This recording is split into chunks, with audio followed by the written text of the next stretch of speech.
Tajiri zangu, natoa ufafanuzi kuhusiana na haya iPad kabla hujanunua. Sikiliza kwa umakini tajiri yangu, ili uweze kuelewa kuhusiana na haya iPad kabla hujaingia mkenge tajiri yangu. Na kueleza hapa.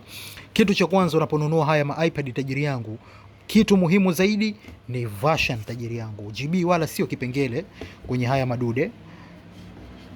Muhimu zaidi ni version tajiri yangu. Jitahidi iPad utakayonunua tajiri yangu ianzie version ya 15 kwenda juu. Yani kama hii umeona version hii umeandikiwa hii. Version ni 15.8.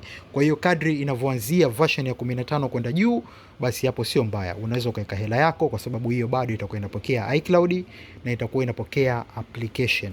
Lakini ukikuta imeanzia version 14 kushuka chini tajiri, hiyo iPad usinunue kwa sababu haitopokea tena application na baadhi ya nyingine iCloud pia hazipokei tajiri yangu. Kwa hiyo make sure unanunua kuanzia version ya 15 kama hii hapa, lakini pia unaweza ukachukua ya 16 kama hii hapa unaiona. Umeona hii version ya 16 tajiri yangu, hii ni version ya 16, lakini pia unaweza ukaja ukachukua ya version ya 17 kama hii hapa tajiri yangu, hii ni 17 version.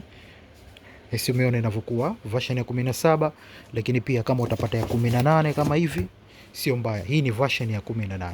Kwa hiyo ukinunua kuanzia 15 kwenda juu, basi hizo ondoa shaka, zinaweza zikapokea iCloud na ukatumia kama kawaida. Lakini kushuka chini 15 kushuka chini na maanisha 14, 13, 12, hiyo tajiri yangu achana nayo, kwa sababu hata ukinunua itabidi ukampe mtoto tu achezee, haikubali tena chochote. Kwa hiyo kama unahitaji hizi iPad tajiri yangu, nipigie 0656948190. Zote unazoziona hapa zinapokea iCloud tajiri yangu, lakini pia zinapokea application, yani hazina kipengele. Kwa hiyo ni hivyo tajiri yangu.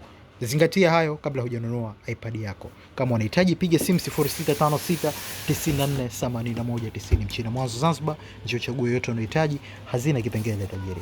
Kimini ni hichi hapa, ama kile kiduchu kabisa kwa wale ambao mnapenda vimini, bado zipo tajiri. Wahi dukani first.